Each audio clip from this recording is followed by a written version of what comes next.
ನಾವು ಅಂತೀವಿ ಅವ ಬಿಟ್ಟಲ್ಲ, ಅವ ನಿಮ್ಮ ಮನೆಗೆ ಗುರುವ ಬಂದಾನ.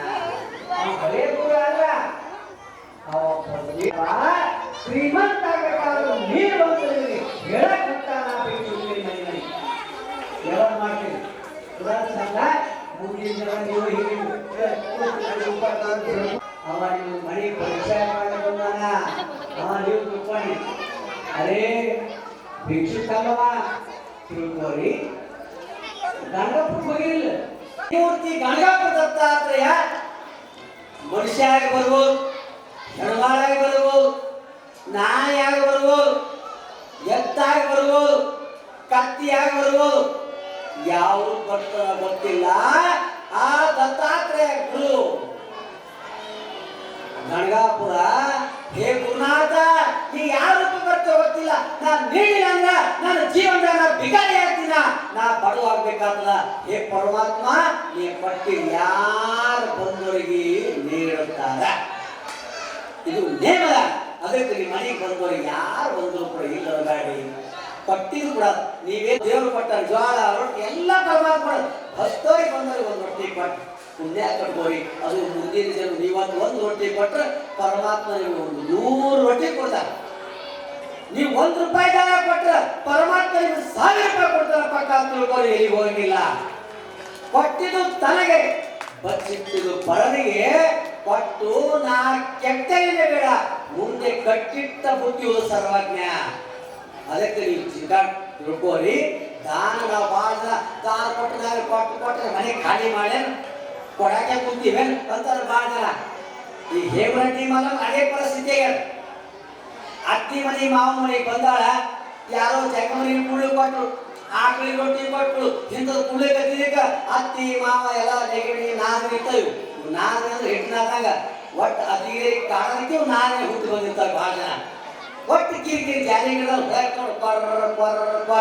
ಆಗ ಕಿರಿಕಿರಿ ಮಾಡವೆ. ಹೆಂಗಾರ ಮಾಡಬೇಕು, ನಮ್ಮ ಅಕ್ಕಿ ಹೊರಗೆ ಹಾಕಬೇಕು, ಹೆಂಗಾರ ಮಾಡಬೇಕು ಹೊರಗೆ ಹಾಕಬೇಕು. ಚಾಯ್ ಹೆಚ್ಚು ಮಾಡಿದ್ರು ಬೈಯರೆ, ರೊಟ್ಟಿ ಹೆಚ್ಚು ಮಾಡಿದ್ರೆ ಕುಂತರು ಬೈಯರೆ, ಮಾತಾಡಿದ್ರು ಬೈಯರೆ. ನಾದ್ರೆ ಹೀಗಾಗಿ ಈಗ ಅಪವಾದ ಕೊಡ್ತಾರೆ. ಈಕಿ ಮನೆಯೆಲ್ಲ ದಾನ ಕೊಟ್ಟು ಖಾಲಿ ಮಾಡ್ತಾರೆ. ಈಕಿ ದನ ಕಾಯಿ ಹದ್ದು ಅಡಿ ಅಂತಾರೆ. ಅಲ್ಲಿ ದಾನ ಮೈಸೂರಿಗೆ ಹೋಗ್ತಾಳ, ಅಲ್ಲಿ ಕೂಡ ಏನು ಘಟನೆ ಆಯ್ತು ಹೇಮರೆಡ್ಡಿ ಮಂತರ ಅಡೆಗೆ ಹೋಗ್ಬೇಕು. ದನ ಮೈಸೂರು ಕಡೆಗೆ ಹೋಗ್ತಳು. ಒಂಟು ಸಮಯಕ್ಕೆ ಏನಾಯ್ತು ಅಂತ ಕೇಳಿದ್ರ, ಎಂತಾರಿ ಮಾತುರಿ ಪರೀಕ್ಷೆ ಮಾಡೋವೆಲ್ಲ ಬರ್ತಾವ ಘಟನೆಗಳು. ಒಂದು ಹಾವು ಬಂದದು ಅಡೆ ದೊಡ್ಡದಾದ ಹಾವಂತು ಹರ್ಕೊಂಡು ಬಂತು. ಹೊಂಟದೆ ಹೆಡೆಯ ಯಾರ ಮುಂದ? ನಿಮ್ಮೊಂದು ಹಾವರಣೆ ಬಂದ್ರೆ ಹಾಗೆ ನೀವು ಒಂದು ಕಪ್ಪಿ ಬಂದ್ರೆ ಈ ಕಪ್ಪಿ ಬರ್ಬೇಕಾದ್ರೆ ಇಲ್ಲಿ ಪುರಾಣಗಳಲ್ಲಿ ಕಪ್ಪಿ ಎದ್ದು ಹೋಗ್ತೀನಿ. ಹಾವಂತು ಹೆಡಿಯಂತಿತ್ತು ಹೇಮರೆಡ್ಡಿ ಮಲ್ಲಮ್ಮನ ಜಂಗಲ್ ಅರಣ್ಯ ಬಂದ್ರ ರಾಜ ನನಗೇನು ಮಲ್ಲಯ್ಯನ ರೂಪವಾಗಿ ದರ್ಶನ ಕೂಡ ಬಂದರು. ಹೇ ತಂದೆ ಅಂತ ಕೈ ಜೋಡಿಸ್ತಾರ. ಹಾಗೆ ಹೆಡಿಯತ್ತಿ ನೆಲಕ್ಕೆ ಹಿಂಗೋ ಮಾಡಿರ್ತದ. ಹಿಂಗೊಂದು 2 ಸಲ 3 ಸಲ ಮಲ್ಲಮಾಂಬೆಯ ದರ್ಶನ ಮಾಡ್ಕೊತದ ಹಾವ. ಅವಾಗ ಅಲ್ಲೇ ಆಕಳಿತ್ತು, ಆಕಳ ನಿಂದಿಸಿ ಕರ ಬಿಟ್ಕೊಂಡು ಅಲ್ಲೇ ಅಡ್ಯಾಗ ಕರ ಬಿಟ್ಕೊಂಡು ತನ್ನ ಉಣಾಕ ಒಂದು ಬಟ್ಟಲ್ದಾಗ ತಾಟ್ನಾಗ ಹಾಲು ಹಾಕ್ತಾಳೆ. ಮಲ್ಲಮಾಂಬೆ ಆಕಳ ಹಾಕಿ, ನಾಗರಾಜ ನನಗೆ ದರ್ಶನ ಕೊಟ್ಟು ಹಂಗೆ ಹೋಗ್ತೇನೆ ತಂದಿ. ಹೇ ನಾಗರಾಜ ನನಗೆ ದರ್ಶನ ಕೊಟ್ಟಿನಿ ಹಂಗೆ ಹೋಗ್ತೇನೆ ತಂದಿ. ಹಂಗೆ ಹೆಡೆಯಂತು ಕರ ಬಿಟ್ಕೊಂಡ್ರು ಹಾವಿಗೆ ಹಟ್ಟಿದ್ರು. ನಾನು ನಿನಗೆ ಅಭಿಷೇಕ ಹಾಲು ಹಾಕಿದ ನಾಗರಾಜ ಹಾಲು ಕುಡಿದಾಗಿ ಆಶೀರ್ವಾದ ಮಾಡಿ ಹೋಗ್ತಾನೆ. ನಾಗರಾಜ ಮಲ್ಲಮಾಂಬೆಯ ಮಾತಿಗಟ್ಟೆ ನಿಂತ ಆಶೀರ್ವಾದ ಮಾಡಿದ, ಹರಿದು ಹೋಗಿಲ್ಲ. ಹಾಲು ಕುಡಿದ ಬಳಿಕ ನಾಗರಾಜ ನನಗೆ ಖುಷಿ ಆಯ್ತು ತಂದೆ, ಮಲ್ಲಯ್ಯನ ರೂಪವೇ ಪರವಂತ ನಾಗರಾಜ ಬಂದಿರಿ. ದೇವ ಬಹಳ ಆನಂದ ಆಯ್ತು. ನನ್ನ ಸಲುವಾಗಿ ನನಗೇನು ರಕ್ಷಣೆ ಮಾಡಕ್ಕೆ ಬಂದಿಲ್ಲ ತಂದೆ, ದರ್ಶನ ಪಟ್ಟಿ ಅಂತ ತಿಳ್ಕೊಳ್ಳೋದಾಗ ಮತ್ತು ಹಾಗೆ ಹೆಂಗೆ ಬಂದಿತ್ತು ಹಂಗೆ ಜಂಗಲ್ ಅರಣ್ಯದಾಗ ಬೈಕು ಅಂತ ಬರ್ತದ. ಮಹತ್ವರಿಗೆ ಅಂತ ಆಗ್ತದ. ಹುಲಿ ಅಂತ ಹುಲಿ ಹುಬ್ಬಳ್ಳಿಯ ಸಿದ್ದಾರೂಢ ಸ್ವಾಮಿಗಳು ಶ್ರೀಶೈಲ ಒಂದು ಗವಿಯಾಗ ಧ್ಯಾನ ಮಾಡಕ್ ಹೋದ್ರು. ಹುಬ್ಬಳ್ಳಿಯ ಸಿದ್ದಾರೂಢರು ಸಂಚಾರ ಮಾಡ್ತಾ ಶ್ರೀಶೈಲದಾಗ ಹೋಗಿ ಒಂದು ಗವಿಯಾಗ ಹೋಗಿ ಧ್ಯಾನ ಮಾಡಬೇಕು, ಅನುಷ್ಠಾನ ಕೊಡಬೇಕು ಅಂತ ಸಿದ್ದಾರೂಢ ಹೋಗಾಗ ಆ ಗವಿಯಾಗ ಒಂದು ದೊಡ್ಡ ಹುಲಿ ಕುಂತಿತ್ತು. ಇವರು ಹೋದ ತಕ್ಷಣ ಒಳಗ ಹುಲಿ ಕಣ್ಣು ಮಾಡಿ ಕಾಲು ಕೆದರಿ ಹುಲಿ ಇವ್ರ ಮೇಲೆ ಪಳಿಸಿ ಬರಬೇಕು, ಹರ್ಕೊಂಡು ತಿನ್ಬೇಕಂತ ಸಿದ್ಧಾರೂಢ ಹಾರು ಬರ್ಬೇಕನ್ನೋರಿಗೆ ಸಿದ್ಧಾರೂಢ ತಮ್ಮ ದಿವ್ಯ ದೃಷ್ಟಿ ಹಾಕ್ತಾರ. ದೃಷ್ಟಿಟ್ಟು ನೋಡಕತ್ತಾಗೆ ಹುಲಿ ಏನು ತಿನ್ಬೇಕಂತ ಹೊಂಟಿತ್ತು, ಅಲ್ಲೇ ನಿಂತು ನೋಡಕತ್ತ. ಇವ್ರ ದೃಷ್ಟಿ ಹುಲಿ ಮೇಲೆ ಬಿದ್ದ ತಕ್ಷಣ ಹುಲಿ ತನ್ನ ಕ್ರೂರತ್ವ ತಿನ್ಬೇಕಂತ ಹಾರಿ ಬರ ಹುಲಿ ಶಾಂತಾಗಿ ಮತ್ತ ಅಲ್ಲೇ ಕುಂತಿತ್ತು.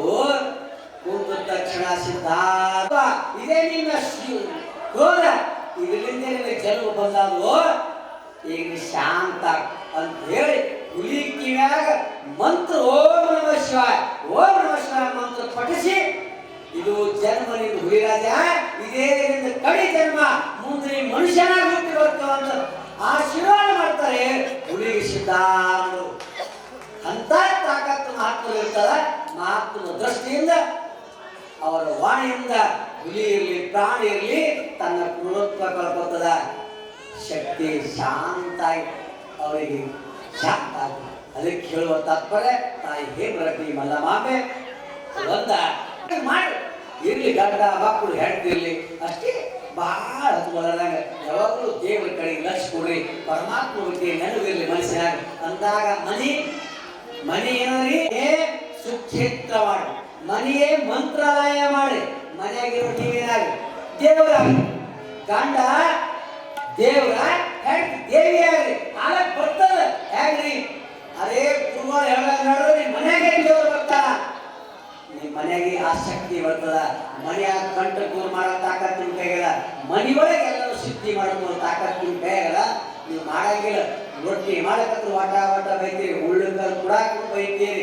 ಅಲ್ಲಿ ಪರಮಾತ್ಮನಿಗೆ ವಾಸ ಅಂತ ತಿಳ್ಕೊಂಡೆ ಆ ಹೇಮರಡ್ಡಿ ಮಲ್ಲಮ್ಮನ ಗುಡಿಸಲಿ ಪರಮಾತ್ಮ ಅಲ್ಲೈ ಬಂದಾನ.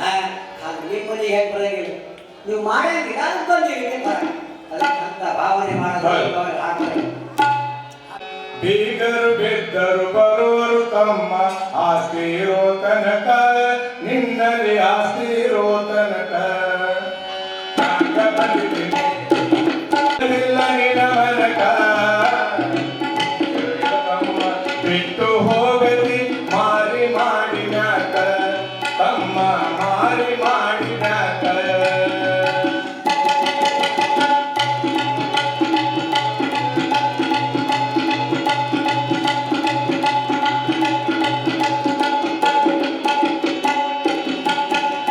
ಗಂಡರು ಮಕ್ಕಳು ಇರುವರು ತಮ್ಮ ಬರಿ ಸಂಸಾರಕ್ಕೆ, ಬರಿ ಸಂಸಾರಕ್ಕೆ ಬೀಗರು ಬಿದ್ದರು ಬರುವರು ತಮ್ಮ ಆಸ್ತಿ ಇರುವ ತನಕ.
ಯಾಕೆ ಅಲ್ಲ ದೀಪ ಮಾತಾಡ್ತೀವಿ ಆಡಿದ್ರೆ ದೀಪ ಸಸಿ ಯಾಕೆ ಆಗ್ತದೆ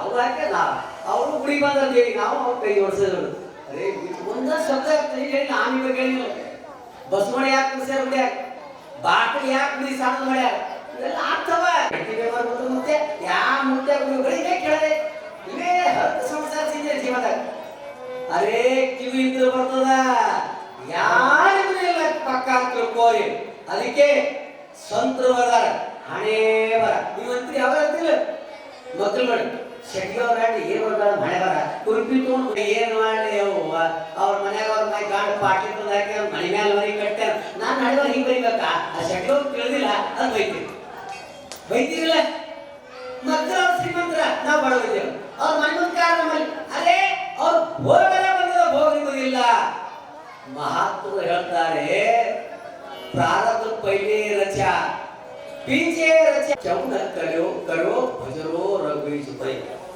ಇವೆಲ್ಲ ಸಮಯಗಳು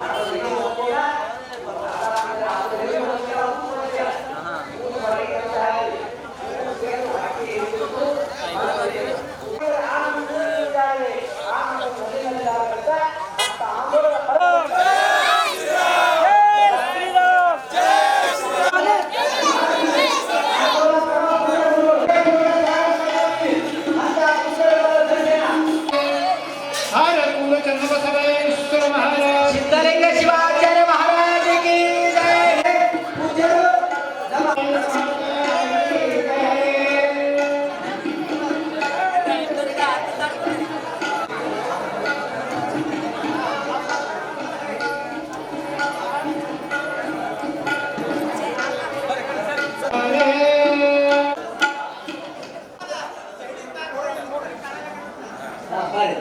ಪರಮ ಪೂಜ್ಯರು ಎಲ್ಲ ಕಡೆಗೆ ಹೋಗ್ಬಿಟ್ಟು ಬಂದ ಇವತ್ತ ಶಿವಸೇನಾ ಕರ್ನಾಟಕ ಶಿವಸೇನಾ ಅಧ್ಯಕ್ಷರು ರಾಮಸೇನಾ ಅಧ್ಯಕ್ಷರು ಮತ್ತು ಅವರು ಬಹಳ ಹಿಂದುತ್ವ ಎತ್ತಿ ತೋರಿಸುವಂತ ಮಾನಸಂತ ಮಾನವರು ಪೂಜ್ಯರಾಗಿರುವ ಸಿದ್ಧಲಿಂಗ ಶಿವಾಚಾರ್ಯ ಗುರುಗಳು ಆತ್ಮೀಯರು ಸರಳ ಎಲ್ಲರಿಗೂ ಕೂಡ ಅವರು ದೊಡ್ಡವರಾಗಿ ಎಲ್ಲರೂ ಕೂಡ ಹೊಂದಾಣಿಕೆ ಮಾಡಿಕೊಂಡು ಪರಮ ಪೂಜ್ಯರು ನಿಮ್ಮ ಕರೆಗೆ ಇವತ್ತು ಶಿವಾಜಿನ ಒಂದೇ ಮಾಡಿ ಹೋದರು ಇವತ್ತು ರಾಮದೇವ್ ಬಾಬಾ ಇಲ್ಲಿ ಗುಲ್ಬರ್ಗ ಬಂದಾಗ ಅವ್ರ ಜೊತೆಗೆ ಅವರು ಪ್ರವಚನ ಕೂತಿರು ವೇದಿಕೆ ಮೇಲೆ ಇವತ್ತು ನಾವು ಕೂಡ ರಾಮದೇವ್ ಬಾಬಾನ ಕುರಿತು ಪ್ರವಚನ ಮಾಡಿ ಅಂತ ಮಹಾನ್ ದೊಡ್ಡ ಸಂತರು ಅಷ್ಟೇ ಅಲ್ಲ ಹಿಂದುತ್ವವನ್ನು ಹೃದಯ ತುಂಬಿ ನಾವೆಲ್ಲರೂ ಸ್ವಾಗತ ಮಾಡುತ್ತಾ ಅಂತ ಪೂಜ್ಯರಿಗೆ ನಿಮ್ಮ ಓಡಿ ಇವತ್ತು ದೇವಸ್ಥಾನ ಅಂಬಾವಾರ ದೇವಸ್ಥಾನ ನಾವೆಲ್ಲರೂ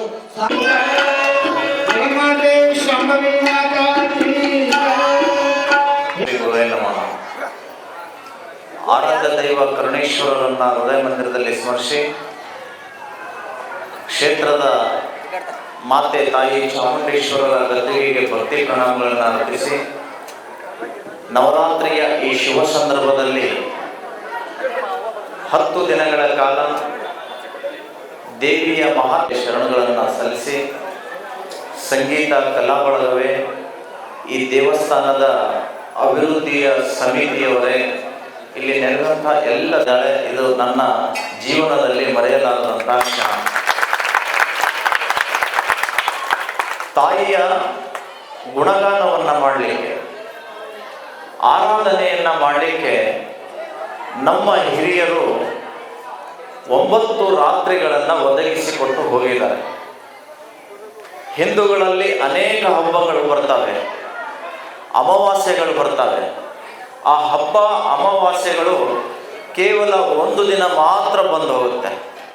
ಆದರೆ ದಸರಾ ಅನ್ನುವಂತಹ ಹಬ್ಬ ಏನಿದೆಯಲ್ಲ, ಇದು ಸಂಪೂರ್ಣವಾಗಿ 10 ದಿನಗಳ ಕಾಲ ನಮ್ಮ ಹಿರಿಯರು ನಮ್ಮ ಶಾಸ್ತ್ರಗಳು ಒದಗಿಸಿಕೊಟ್ಟಿದ್ದಾರೆ.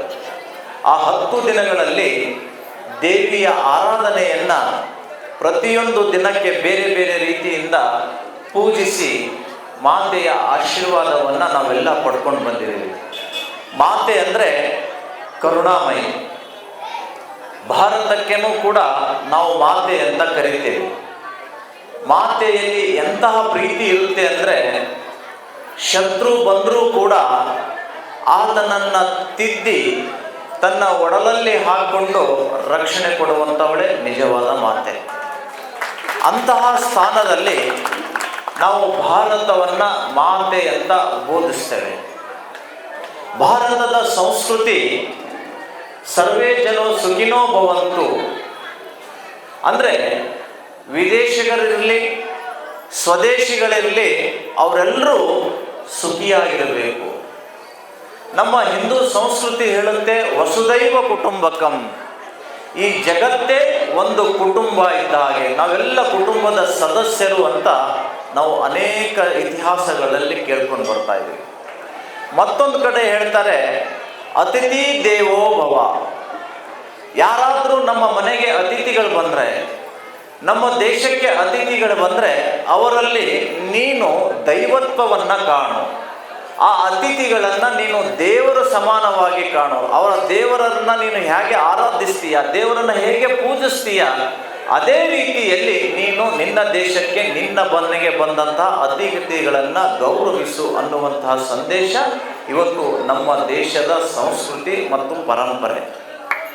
ನಮ್ಮ ದೇಶದ ಪರಂಪರೆಯಲ್ಲಿ ವಿಶ್ವದ ಇತರೆ ದೇಶಗಳ ಮೇಲೆ ದಾಳಿ ಮಾಡಿರುವಂಥ ಇತಿಹಾಸ ಇಲ್ಲ.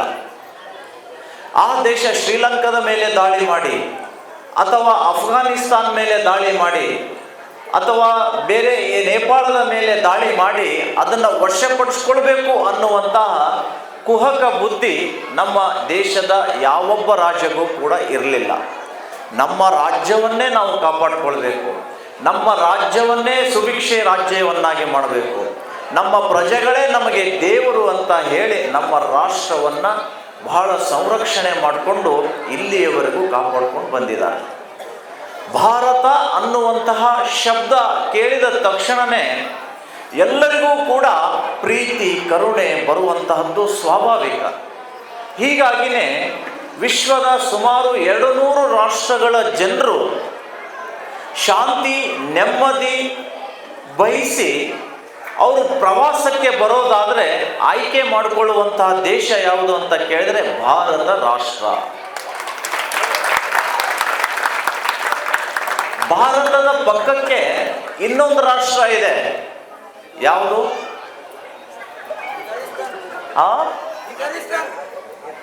ಪಾಕಿಸ್ತಾನ. ಅದು ಬಿಕಾರಿನೇ ಆಗಿದೆ ಬಿಡಪ್ಪ ಈಗ. ಯಾಕೆ ಅಂತ ಕೇಳಿದರೆ ನಮ್ಮ ದೇಶದಿಂದ ಅದು ವಿಭಜಿಸಿ ಪಾಕಿಸ್ತಾನ ನಿರ್ಮಾಣ ಆಯಿತು. ಅದರ ಪಕ್ಕಕ್ಕೆ ಇನ್ನೊಂದು ದೇಶ ಇದೆ ಅಫ್ಘಾನಿಸ್ತಾನ್, ಮತ್ತು ಇನ್ನೊಂದು ದೇಶ ಇದೆ ಅದು ಬಾಂಗ್ಲಾ ದೇಶ. ಈ ಮೂರೂ ದೇಶಗಳಿಗೆ ಶಾಂತಿ ಬಯಸಿ ವಿಶ್ವದ ಇತರೆ ದೇಶಗಳದವರು ಯಾರೂ ಕೂಡ ಹೋಗಂಗಿಲ್ಲ. ಯಾಕೆ? ಅವ್ರಿಗೆ ಗೊತ್ತು ಭಾರತಕ್ಕೆ ಹೋದರೆ ನಮಗೊಂದು ಒಳ್ಳೆಯ ಸಂಸ್ಕಾರ ಸಿಗುತ್ತೆ, ಒಂದು ನೆಮ್ಮದಿ ಸಿಗುತ್ತೆ. ಅದೇ ಪಾಕಿಸ್ತಾನಕ್ಕೆ ಹೋದರೆ ಅಲ್ಲಿ ನೆಮ್ಮದಿ ಶಾಂತಿ ಸಿಗೋದಿಲ್ಲ, ಅಲ್ಲಿ ಬಾಂಬ್ ಸಿಗ್ತವೆ ಅಂತ ಪಾಕಿಸ್ತಾನಕ್ಕೆ ಯಾರೂ ಹೋಗೋದಿಲ್ಲ. ಹೀಗಾಗಿ ವಿದೇಶದಿಂದ ಬಂದಂತಹ ಕ್ರಿಶ್ಚಿಯನ್ ಪ್ರಜೆಗಳು ನಮ್ಮ ಸಂಸ್ಕೃತಿಯನ್ನು ಅನುಕರಣೆ ಮಾಡಿ ಅವರು ಟಿ ಶರ್ಟ್ಗಳು ಅವ್ರ ಪ್ಯಾಂಟ್ಗಳನ್ನು ಮೂಲೆಗೆ ಬಿಸಾಕಿ ನಮ್ಮ ದೇಶದ ಮಹಿಳೆಯರು ಧರಿಸುವಂತಹ ಸೀರೆಯನ್ನು ಉಟ್ಟು ಭಾರತದ ನಾರಿಯನ್ನಾಗಿ ಅವರು ಶೋಭಿಸ್ತಾ ಇದ್ದಾರೆ. ದುರ್ದೈವದ ಸಂಗತಿ, ವಿದೇಶಿಗರು ನಮ್ಮ ಕಲ್ಚರನ್ನು ಅಳವಡಿಸ್ಕೊಳ್ತಾ ಹೊರಟ್ರೆ ನಮ್ಮ ದೇಶದಲ್ಲಿರುವಂತಹ ಕೆಲವು ಮಹಿಳೆಯರು ಅವರು ಎಂಥ ಮಹಿಳೆಯರು ಅಂದರೆ ಇಂಥ ಪ್ರವಚನಕ್ಕೆ ಬರೋರಲ್ಲ, ದೇವಸ್ಥಾನಕ್ಕೆ ಬರೋರಲ್ಲ, ಮಠಗಳಿಗೆ ಹೋಗೋರಲ್ಲ. ಮಠದಿಂದ ದೇವಸ್ಥಾನದಿಂದ ಪುರಾಣ ಪ್ರವಚನದಿಂದ ದೂರ ಇರುವಂತಹ ಹಿಂದೂ ಮಹಿಳೆಯರು ನಮ್ಮ ವೇಷಭೂಷಣಗಳನ್ನೆಲ್ಲ ಮರೆತು ಜೀನ್ಸ್ ಪ್ಯಾಂಟು ಟಿ ಶರ್ಟು ಹಾಕ್ಕೊಂಡು ಮನಸ್ಸೋ ಇಚ್ಛೆ ಸ್ವೇಚ್ಛಾಚಾರ ಮಾಡಿಕೊಂಡು ಇಡೀ ದೇಶದಲ್ಲಿ ಅವರು ತಿರುಗಾಡ್ತಾ ಇರುವುದನ್ನು ನೀವೆಲ್ಲ ನೋಡಿದಿರಿ. ಯಾವ ಕಾರಣಕ್ಕೂ ಕೂಡ ಭಾರತ ಮಾತೆ ಆಶೀರ್ವಾದ ಮಾಡೋದಾದರೆ, ಭಾರತ ಮಾತೆ ಒಪ್ಪೋದಾದರೆ ಈ ತಾಯಿ ಜಗದಂಬಾ ದೇವಸ್ಥಾನದಲ್ಲಿ ನೀವು ಕೂತ್ಕೊಂಡಿದ್ದೀರಲ್ಲ, ನಿಮ್ಮನ್ನೇ ಒಪ್ಕೊಳ್ತಾಳೆ, ನಿಮ್ಮನ್ನೇ ಆಶೀರ್ವಾದ ಮಾಡ್ತಾಳೆ. ಅದಕ್ಕಾಗಿಯೇ ಸೀರೆ ಉಟ್ಟವರಿಗೆ ಉಡಿ ತುಂಬ್ತಾರೆ ಹೊರತು ಜೀನ್ಸ್ ಪ್ಯಾಂಟ್ ಟಿ ಶರ್ಟ್ ಹಾಕೊಂಡವರಿಗೆ ಎಲ್ಲಿಯೂ ಉಡಿ ತುಂಬೋದಿಲ್ಲ. ಅದು ನಮ್ಮ ಕಲ್ಚರ್ ಅಲ್ವೇ ಅಲ್ಲ. ಹೀಗಾಗಿ ನಮ್ಮ ದೇಶದ ಸಂಸ್ಕೃತಿಯನ್ನು ಪರಂಪರೆಯನ್ನು ನಾವು ನಿರಂತರವಾಗಿ ಕಾಪಾಡಿಕೊಂಡು ಹೋಗುವುದಕ್ಕಾಗಿಯೇ 10 ದಿನ ನೀವು ದೇವಿ ಆರಾಧನೆ ಮಾಡಬೇಕು, ತಾಯಿಯ ಆಶೀರ್ವಾದವನ್ನು ನೀವು ಪಡಿಬೇಕು ಅಂತ ನಮ್ಮ ಶಾಸ್ತ್ರಗಳು ಹೇಳಿದ ಪರಿಣಾಮ ಇವತ್ತು 9 ರಾತ್ರಿಗಳನ್ನು ಆಚರಣೆ ಮಾಡಿ 10ನೇ ದಿನ ನಾವು ದಸರಾ ಬನ್ನಿ ಮುಡಿಯುವಂತಹ ಕಾರ್ಯಕ್ರಮವನ್ನು ಏರ್ಪಡಿಸ್ತಾ ಇದ್ದೀವಿ. ಪ್ರತಿಯೊಬ್ಬ ಮನುಷ್ಯನಿಗೂ ಕೂಡ ಕಷ್ಟ ಇರುತ್ತೆ, ನೋವು ಇರುತ್ತೆ. ಆ ಕಷ್ಟ ನೋವು ತೊರೆದು ನಮ್ಮ ಮನೆಗೆ ಶಾಂತಿ ಸಿಗಬೇಕಾದ್ರೆ, ನಮ್ಮ ಮನೆಯಲ್ಲಿ ಭಾಗ್ಯಲಕ್ಷ್ಮಿ, ಬಂಗಾರದ ಲಕ್ಷ್ಮಿ, ವಿದ್ಯಾಲಕ್ಷ್ಮಿ, ಧನಲಕ್ಷ್ಮಿ, ಇವರು ಅನ್ನಪೂರ್ಣೆ ಇವರೆಲ್ಲರೂ ಕೂಡ ಕುಣಿದು ಕುಪ್ಪಳಿಸಬೇಕಾದ್ರೆ ದೇವಿ ಆಶೀರ್ವಾದ ಬಹಳ ಮುಖ್ಯ ಇದೆ. ಅಂತಹ ದೇವಿ ಆಶೀರ್ವಾದವನ್ನು ನೀವು ಪಡ್ಕೊಳ್ಳಿಕ್ಕೆ ಇಲ್ಲಿ ಬಂದಿದ್ದೀರಿ. ಖಂಡಿತ ನಿಮಗೆ ದೇವಿ ಆಶೀರ್ವಾದ ಆಗೇ ಆಗುತ್ತೆ ಅನ್ನುವಂಥದ್ದನ್ನು ನಾನು ಈ ಸಂದರ್ಭದಲ್ಲಿ ಹೇಳಲಿಕ್ಕೆ ಬಯಸ್ತಾ ಇದ್ದೇನೆ. ದೇವಿ ಕರುಣಾಮಯಿ, ಶಿಷ್ಟ ರಕ್ಷಕಿ, ದುಷ್ಟ ಶಿಕ್ಷಕಿ. ತಾಯಿ ಅಂತ ಬಂದವರಿಗೆ, ಅಮ್ಮ ಅಂತ ಬಂದು ತಲೆಬಾಗಿದವರಿಗೆ ಹರಸಿ ಮುದ್ದಿಸಿ ಅವರನ್ನು ಉದ್ಧಾರ ಮಾಡಿದ್ದಾರೆ. ಯಾರು ತಾಯಿಯನ್ನು ವಿರೋಧ ಮಾಡಿ ಭಾರತ ದೇಶದ ವಿರುದ್ಧ ಬೆಂಕಿ ಉಗುಳಿ ಬರ್ತಾರೋ ಅಂತಹ ದುಷ್ಟರನ್ನ ಮಟ್ಟ ಹಾಕುವಂತಹ ತಾಯಿ ಭುವನೇಶ್ವರಿ, ತಾಯಿ ಚಾಮುಂಡೇಶ್ವರಿ. ಈ ಭೂಮಿಗೆ ಚಾಮುಂಡೇಶ್ವರಿ ಯಾಕೆ ಅವತಾರ ಆಯಿತು ಅಂದರೆ, ಈ ದೇಶದಲ್ಲಿ ದುಷ್ಟರ ಅಟ್ಟಹಾಸ ಮಿತಿ ಮೀರಿದಾಗ, ಶುಂಭ ನಿಶುಂಭರ ಅಟ್ಟಹಾಸ ಈ ದೇಶದಲ್ಲಿ ಮಿತಿ ಮೀರಿದಾಗ, ಮಹಿಷಾಸುರನ ದಬ್ಬಾಳಿಕೆ ಹೆಚ್ಚಾದಾಗ ತಾಯಿ ಚಾಮುಂಡೇಶ್ವರಿ ಈ ಭೂಮಿ ಮೇಲೆ ಮಹಿಷಾಸುರನನ್ನ ಕೊಂದು ಶುಂಭ ನಿಶುಂಭರನ್ನ ಸಂಹಾರ ಮಾಡಿ ಈ ನಾಡಿಗೆ ಸುಭಿಕ್ಷೆ ಕೊಟ್ಟವಳು ತಾಯಿ ಚಾಮುಂಡೇಶ್ವರಿ. ಆಗ ತಾಯಿ ಚಾಮುಂಡೇಶ್ವರಿ ಬಂದಿದ್ದಳು ಇಲ್ಲಿಯ ದುಷ್ಟರನ್ನ ಸಂಹಾರ ಮಾಡಲಿಕ್ಕೆ. ಆ ದುಷ್ಟ ಮಹಿಷಾಸುರ, ದುಷ್ಟ ಶುಂಭ ನಿಶುಂಭರು ಆಗಿಂದ ಏನು ಅಂತ ಕೇಳಿದರೆ, ಈ ದೇಶದಲ್ಲಿ ಹಿಂದೂಗಳಿರಬಾರ್ದು, ಹಿಂದೂ ದೇವಸ್ಥಾನಗಳಿರಬಾರ್ದು, ಎಲ್ಲವೂ ಮಸೀದಿಗಳಾಗಬೇಕು ಅನ್ನುವಂಥ ದುಷ್ಟ ವಿಚಾರಗಳನ್ನು ಇಟ್ಕೊಂಡು ಕೆಲ ಶುಂಭ ನಿಶುಂಭರನ ವಂಶಜರು ನಮ್ಮ ಧರ್ಮದ ಮೇಲೆ ನಿರಂತರ ದಾಳಿ ಮಾಡ್ತಾ ಇದ್ದಾರೆ. ಉತ್ತರ ಪ್ರದೇಶದಲ್ಲಿ ಪ್ರಾರಂಭವಾಗಿ ಕರ್ನಾಟಕದ ಮೂಲೆಗೂ ಬರ್ತಾ ಇದೆ. ಏನು ಅಂತ ಕೇಳಿದರೆ, ಐ ಲವ್ ಮೊಹಮ್ಮದ್ ಅಂತೆ ಸ್ಟಾರ್ಟ್ ಮಾಡಿ ಮಸೀದಿಯಿಂದ ಹೊರಗಡೆ ಬಂದ ತಕ್ಷಣವೇ ಆ ಬ್ಯಾನರ್ಗಳನ್ನು ಕಟ್ಟೋರು. ಹಿಂದೂ ಮನೆಗಳ ಮೇಲೆ ಬೇಕು ಅಂತಲೇ ಬ್ಯಾನರ್ಗಳನ್ನು ಅಳವಡಿಸಿ ಕಲ್ಲು ತೂರಾಟಗಳನ್ನು ಮಾಡುವಂಥದ್ದು ನಾವು ನೋಡ್ತಾ ಇದ್ದೀವಿ. ಇಂತಹ ದಸರಾ ಸಂದರ್ಭದಲ್ಲಿ ಇಂತಹ ದುಷ್ಟರನ್ನು ಮಟ್ಟ ಹಾಕಲಿಕ್ಕೆ ತಾಯಿ ಚಾಮುಂಡೇಶ್ವರಿ ಅವತಾರ ಎತ್ತಿದ್ರೆ, ಈ ರೀತಿ ಹಿಂದೂ ಸಮಾಜದ ಮೇಲೆ ದಾಳಿ ಮಾಡಿ ಹಿಂದೂ ಮಠ ಮಂದಿರಗಳ ಹಾನಿ ಮಾಡುವಂಥ ದುಷ್ಟರನ್ನ ಸಂಹಾರ ಮಾಡಲಿಕ್ಕೆ Yogi ಆದಿತ್ಯನಾಥರು Uttar Pradesh ಮುಖ್ಯಮಂತ್ರಿಯಾಗಿದ್ದಾರೆ. I love you Mohammed ಅಂತ ಹೇಳಿ ಬ್ಯಾನರ್ ಹಚ್ಕೊಂಡು ಗಲಾಟೆ ಮಾಡಲಿಕ್ಕೆ ಬಂದಂತಹ ಮೈ ಮೇಲೆ ಬಾಸುಂಡೆ ಬರೋ ಥರ ಶಿಕ್ಷೆ ಕೊಟ್ಟಂಥವ್ರು ಯೋಗಿ ಆದಿತ್ಯನಾಥರು. ಇನ್ನೊಮ್ಮೆ ಕಲ್ಲು ಹಿಡಿಬಾರ್ದವರು, ಇನ್ನೊಮ್ಮೆ ಭಾರತದ ವಿರುದ್ಧ ಘೋಷಣೆ ಕೂಗಬಾರ್ದು, ಇನ್ನೊಮ್ಮೆ ಹಿಂದೂ ದೇವಸ್ಥಾನಗಳಿಗೆ ದುರ್ಗುಟ್ಕೊಂಡು ನೋಡಬಾರ್ದು ಅಂತಹ ಶಿಕ್ಷೆ ಕೊಟ್ಟಿದ್ದಾರೆ ಭಾರತ ಮಾತೆಯ ಶ್ರೇಷ್ಠ ಸುಪುತ್ರ ಯೋಗಿ ಆದಿತ್ಯನಾಥ್ನವರು. ಅಂತಹ ಯೋಗಿಗಳ ಆಶೀರ್ವಾದವನ್ನು, ತಾಯಿ ಚಾಮುಂಡೇಶ್ವರಿಯ ಆಶೀರ್ವಾದವನ್ನು ನಾವೆಲ್ಲರೂ ಕೂಡ ಪಡ್ಕೊಂಡು ಭಾರತವನ್ನು ಸ್ವಾಮಿ ವಿವೇಕಾನಂದರು ಹೇಳಿದ್ರಲ್ಲ, ವಿಶ್ವದಲ್ಲಿಯೇ ಭಾರತ ಜಗದ್ಗುರು ರಾಷ್ಟ್ರ ಆಗಬೇಕು ಅಂತ. ಈಗ ಭಾರತದಲ್ಲಿ ಭಾರತ ದೇಶವಾಸಿಗಳು ಭಾರತ ಮಾತೆಯ ಸೇವೆ ಮಾಡಿದ್ದರ ಪರಿಣಾಮ ಭಾರತ ಮಾತೆಯನ್ನ ವಿಶ್ವದಲ್ಲಿಯೇ ಭಾರತ ಜಗದ್ಗುರು ಅಷ್ಟೇ ಅಲ್ಲ, ನಂಬರ್ 1 ದೇಶ ಆಗಿ ಇವತ್ತು ಹೊರಹೊಮ್ಮುತ್ತಾ ಇದೆ. ಅಂತಹ ನಂಬರ್ 1 ದೇಶಕ್ಕೆ ನೀವೆಲ್ಲರೂ ಕೂಡ ತನು ಮನ ಧನವನ್ನು ಅರ್ಪಿಸಿ ಧರ್ಮ ಉಳಿಬೇಕಾದ್ರೆ ದೇಶ ಉಳಿಬೇಕು. ದೇಶ ಉಳಿದರನೇ ಧರ್ಮ, ಧರ್ಮ ಉಳಿದರನೇ ನಮ್ಮ ಮನೆ, ನಮ್ಮ ಕುಟುಂಬ ಉಳಿಲಿಕ್ಕೆ ಸಾಧ್ಯ ಆಗ್ತಾ ಇದೆ. ನಮ್ಮ ಹಿಂದೂಗಳ ಜನಸಂಖ್ಯೆಯನ್ನು ಕಡಿಮೆ ಮಾಡುವುದಕ್ಕಾಗಿ ದುಷ್ಟರ ಕೂಟ ಲವ್ ಜಿಹಾದ್ ಅನ್ನುವಂಥದ್ದು ಪ್ರಯೋಗ ಮಾಡ್ತಾ ಇದ್ದಾರೆ. ಪ್ರೀತಿಯಿಂದ ಮೋಸ ಮಾಡಿ ನಮ್ಮ ಹಿಂದೂ ಮಹಿಳೆಯರನ್ನ ಮೋಸಕ್ಕೆ ಒಳಪಡಿಸಿ ಅವರನ್ನು ಹಾರಿಸ್ಕೊಂಡು ಹೋಗಿ ಮಕ್ಕಳನ್ನು ಹೆರುವಂತಹ ಯಂತ್ರವನ್ನಾಗಿ ಮಾಡಿ ಆ ಹೆತ್ತಂಥ ಮಕ್ಕಳಿಗೆ ಭಾರತದ ವಿರುದ್ಧ ಜಿಹಾದ್ ಮಾಡಲಿಕ್ಕೆ ಹಚ್ಚುವಂತಹ ನೀಚರು ನಮ್ಮ ದೇಶದಲ್ಲಿ ನಾಯಿ ಕೊಡೆಗಳ ರೀತಿ ಜನ್ಮ ತಾಳ್ತಾ ಇದ್ದಾರೆ. ನಮ್ಮ ಮನೆಯ ಮಗಳ ಮೇಲೆ ಒಂದು ಹದ್ದಿನ ಕಣ್ಣಿಡಬೇಕು. ನನ್ನ ಮಗಳು ಎಲ್ಲಿ ಹೋಗ್ತಾಳೆ, ನನ್ನ ಮಗಳು ಎಲ್ಲಿ ಬರ್ತಾಳೆ, ನನ್ನ ಮಗಳು ಉತ್ತಮ ಸಂಸ್ಕಾರ ಕಲಿತಾ ಇದ್ದಾಳೋ ಇಲ್ವೋ, ಯಾರ ಜೊತೆ ಮಾತಾಡ್ತಾ ಇದ್ದಾಳೆ ಅನ್ನೋದರ ಮೇಲೆ ತೀವ್ರವಾದಂತಹ ನಿಗಾ ನೀವು ಇಟ್ಟರೆ ಮಾತ್ರ ನಿಮ್ಮ ಮಗಳು ನಿಮ್ಮ ಮಗಳಾಗಿರ್ತಾಳೆ. ನಿಮ್ಮ ಮಗಳು ಪಾರ್ವತಿಯಾಗೇ ಇರಬೇಕಾದ್ರೆ ನಿಮ್ಮ ತೀವ್ರ ನಿಗಾ, ನಿಮ್ಮ ಸಂಸ್ಕಾರ ಬಹಳ ಮುಖ್ಯ ಇದೆ. ನೀವೇನಾದರೂ 1 ಇಂಚು ಆಚೆ ಈಚೆ ಮರೆದ್ರೆ ನಿಮ್ಮ ಪಾರ್ವತಿ ಫಾತಿಮಾ ಆಗ್ತಾಳೆ ಅನ್ನುವಂತಹ ಎಚ್ಚರಿಕೆ ಕೊಡ್ತಾ ಇದೆ. ಅದು ಆಗಬಾರ್ದು.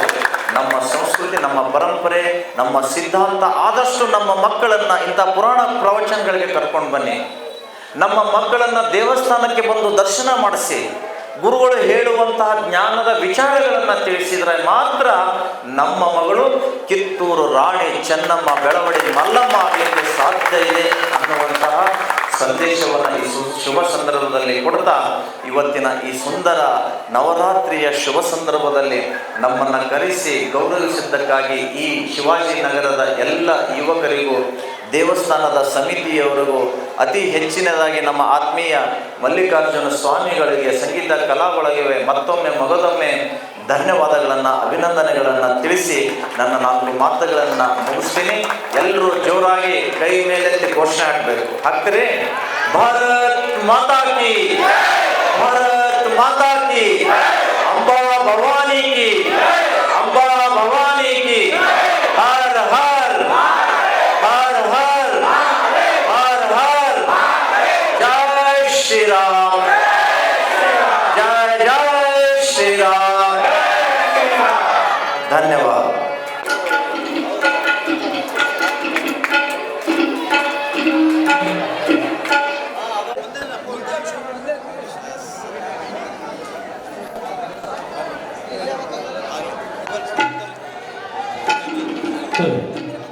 ಪದೇ ಶಿವ ಹರ ಹರ